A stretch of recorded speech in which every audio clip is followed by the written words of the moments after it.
Salut, bonjour, bonsoir, comme vous voulez, fidèle à votre émission Quoi de neuf. Alors là, aujourd'hui, nous allons revenir un petit peu dans le monde artistique.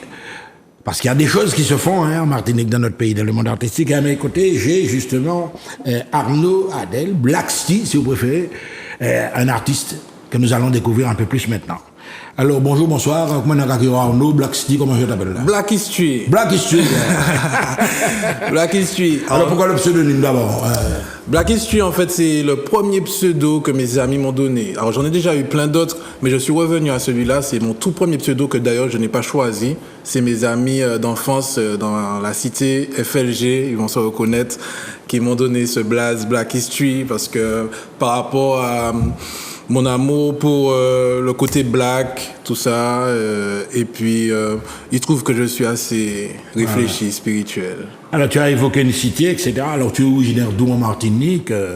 Alors c'est un mélange de la montagne Pelée et du Tombolo, donc le péri de Montnerouge. C'est du Nord, hein? Alors là les Boubis, ça m'a du Nord, oui. La mairie de Sainte-Marie, mais après j'ai grandi à Fort-de-France, Cluny, à DJ, tout ça.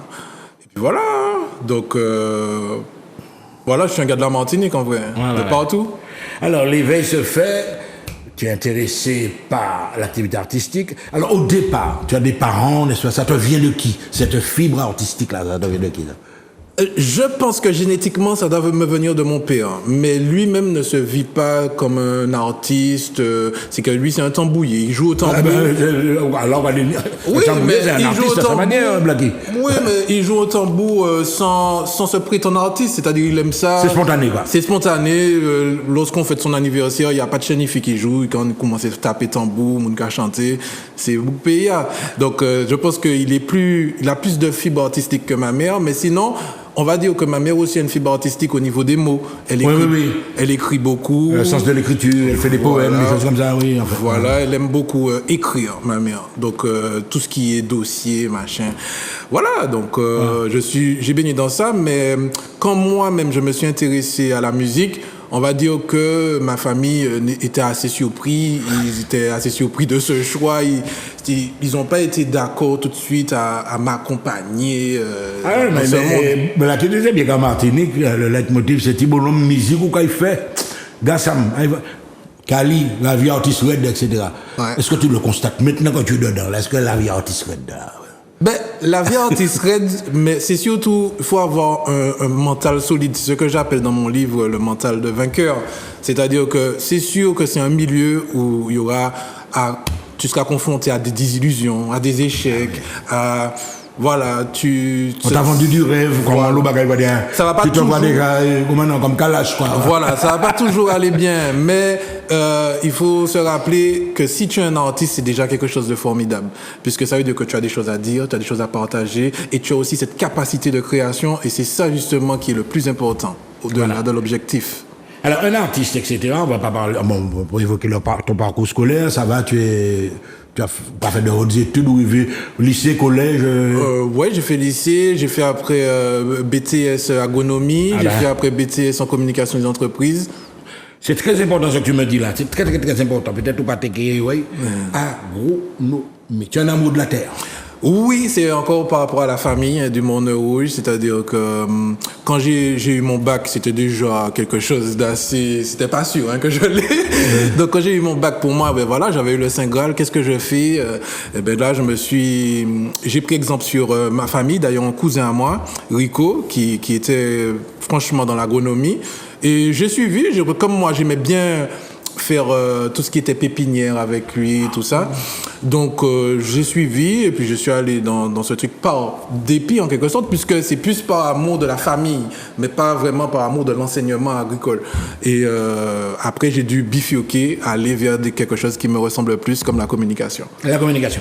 Alors là, effectivement, mesdames et messieurs, vous avez compris que vous avez affaire à un jeune homme qui est du monde, enfin pas dire agricole, etc. Il connaît, il aime son pays, il aime sa nature, et on retrouve ça jusqu'à maintenant dans tout ce que tu fais. Ce côté roots, ce côté ancré dans un terroir.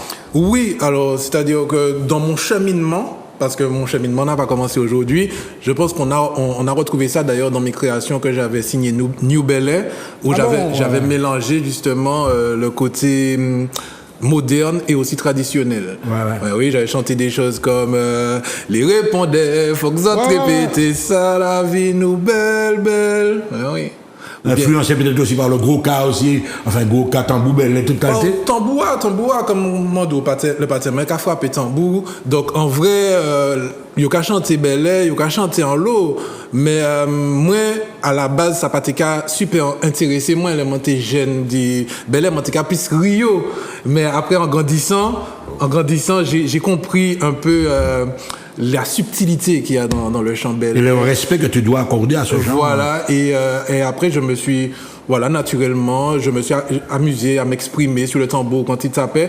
Mais c'est vrai que dans la famille, on n'est pas très rigoureux sur, voilà comment tu dois chanter parce que c'est du tambour. C'est-à-dire exprimer corps, nous là, nous carrés, c'est la joie. Et puis voilà, quoi. C'est comme ça que ça m'a construit.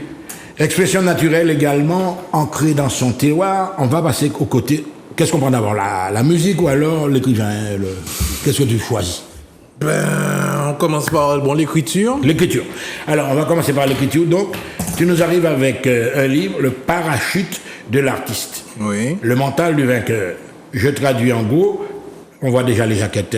Le parachute de l'artiste. L'artiste, il a quand même certains éléments de retombée. Le parachute pour amortir.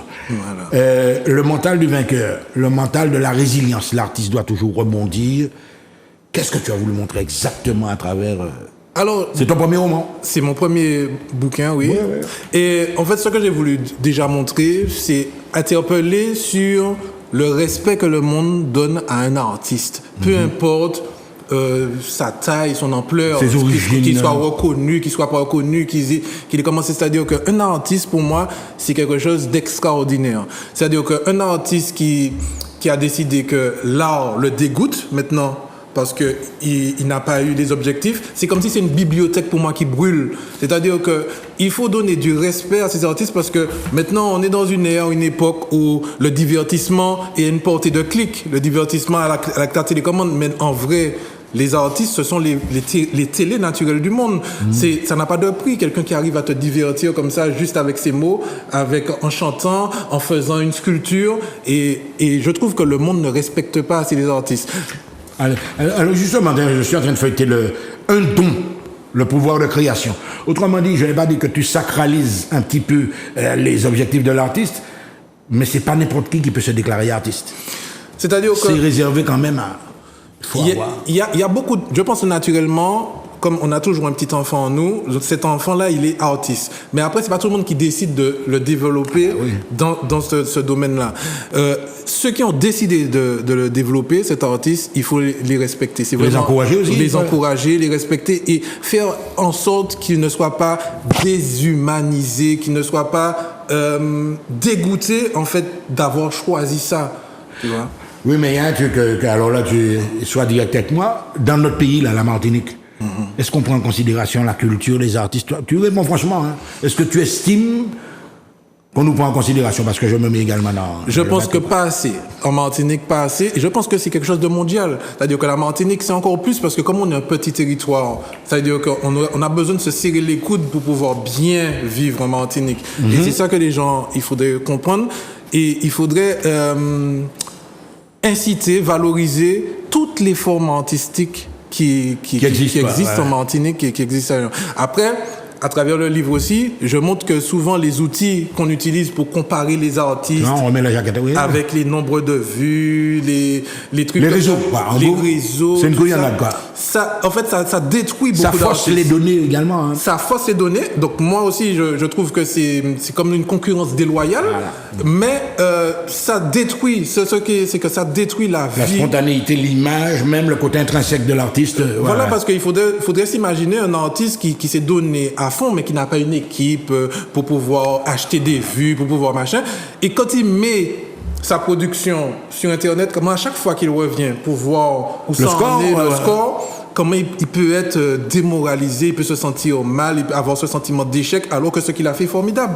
Tu constates que c'est une machine à les réseaux. Tu as parlé de comment avoir un nombre de followers, par exemple, tout ce qu'on voit, même des images indécentes qu'on voit parfois, il y a derrière la simulation, c'est une forme de simulation des réseaux. toi, tu n'en tiens pas tellement compte parce que la jeunesse, actuellement, ils sont branchés là-dessus. Là. Ouais. C'est ça, c'est-à-dire que justement, je demande à chaque artiste qui rentre dans le milieu, ou bien même qui est déjà dans le milieu, parce que déjà, on voit souvent, il y a des artistes qui sont en haut de l'affiche et ils n'étaient pas encore prêts à la quitter et ils sont obligés de la laisser, que mentalement, il faut être très solide.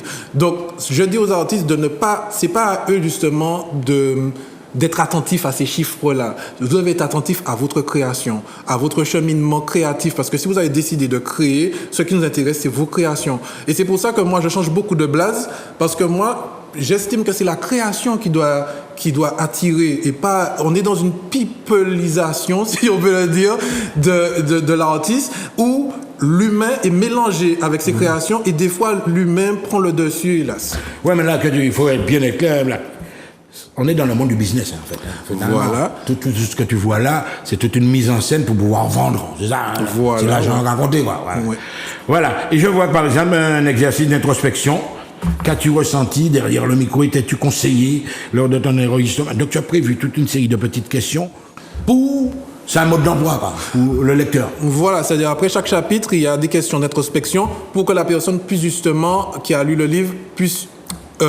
se jauger par rapport à sa propre histoire. Oui. Puisque moi, en fait, j'ai donné un ensemble d'outils par rapport à mon expérience, mon vécu. Mais en fait, il y a d'autres personnes qui peuvent avoir une autre approche, une autre lecture. Donc, ça permet d'être actif. Parce que quand on lit un livre, on est plutôt passif. Mais là, après chaque chapitre, tu es actif et tu peux faire ton introspection et te remettre un voyage à l'intérieur de toi-même pour que tu saches où ça que tu en es. Alors là, on va montrer également une petite clé. Ce serait bien également de la mettre à l'écran. Alors, voilà. Dans l'autre sens pour voir le titre. Non, dans l'autre sens, voilà. All game. Voilà, mais voilà. Alors là, c'est le son. Là. Enfin, là. Oui, ça c'est la musique. Alors, All game, cet album, il est né justement... avant que je crée le livre, c'est-à-dire que j'étais dans cette période, quand j'ai fait ces musiques-là, ces 11 chansons, où justement j'étais un peu dégoûté de l'industrie de la musique. Ce que l'industrie de la musique t'oblige à faire pour... Quand tu dis dégoûté, pas un peu dépressif, non? C'est-à-dire que c'est un petit peu lié, mais c'est-à-dire que moi... Ouais. Voilà, j'ai utilisé... parce que moi, je ne peux pas ne pas aller en studio. C'est quelque chose que j'aime. Ça me permet de me détendre. C'est je me déstresse quoi quand je vais en studio. C'est vraiment... Un exutoire. Voilà, un exutoire. Je prépare pas vraiment mes musiques. C'est-à-dire que j'arrive en studio, il n'y a pratiquement rien. Et avec mon acolyte Azou, voilà, il y a quelque chose. Un son qu'on fait en 3 heures de temps, voilà. Et quand j'ai écrit ces musiques-là, justement, j'ai un petit peu verbalisé ce que je ressentais au niveau de l'industrie. Donc, c'est pas pour ça que les sons sont tristes. Il y a un petit peu, il y en a qui sont tristes, mais il y en a qui sont très joyeux. Mais c'est surtout le message pour dire que ce qui est important, c'est d'aller en studio, s'exprimer. Et puis après, voilà, je me suis retrouvé avec un album et j'ai trouvé super intéressant de le proposer sous forme de clé USB. De clé USB. Alors là, je vais te prendre au mot parce que les réseaux, tu m'as dit, bon, effectivement, tout ça, c'est pas truqué, mais c'est comme ça fait partie du jeu. Mais là, tu auras besoin des réseaux également. Besoin des réseaux. C'est-à-dire que moi, en fait, je ne force pas les choses. Je propose ce que je fais parce que les deux choses qu'on a vues là, le livre, l'album, si je suis déjà super heureux là, c'est-à-dire que c'est la même chose. C'est une autosatisfaction. Voilà, c'est une autosatisfaction. C'est pas dans le sens commercial, mais il faut quand même que tu sortes les frais de tout ce que tu as, je vais dire, investi. Les frais, c'est-à-dire que franchement, depuis que je m'intéresse beaucoup moins à une stratégie de business, j'ai l'impression que ça se vend mieux. J'ai l'impression que les gens, voilà, sont intéressés par rapport à mon approche qui est vraiment désintéressée. Ce que j'aime avec toi, c'est que tu es total, hein, ou pas tricher. J'aime pas ça. Voilà, moi, j'aime faire de la musique. J'aurais bien aimé que tout le monde écoute ma musique, c'est tout. Ma musique, elle est disponible gratuitement sur le site www.idop.website. Tu arrives sur le site, tu peux t'enregistrer gratuitement. Une fois que tu es enregistré, tu peux télécharger mes musiques. Si les gens, par contre, s'ils veulent la clé USB, effectivement, ils l'achètent et ils sont heureux de l'acheter parce que c'est un moyen pour eux de me donner un coup de pouce pour que je continue à créer. C'est tout. C'est pas... Je ne suis pas dans une... Je suis pas dans le marketing, le mégalopole du business de la musique. Moi, ça m'intéresse pas Franchement, déjà même je trouve que c'est aberrant quand on dit à un artiste, viens chanter gratuitement. Et puis ça va te permettre de te faire connaître. Je trouve que c'est aberrant. Ça ne respecte pas l'humain qui est derrière cette création. Eh ben moi, ça m'intéresse pas vraiment d'aller chanter sur les podiums si on n'est pas prêt à me donner une juste rémunération. Voilà. Même un déplacement, enfin un truc que ça. Une juste rémunération. Si je vais pas non plus me battre avec toi, tu vois. Il faut que tu me fasses chanter, machin. Non, il n'y a pas de problème.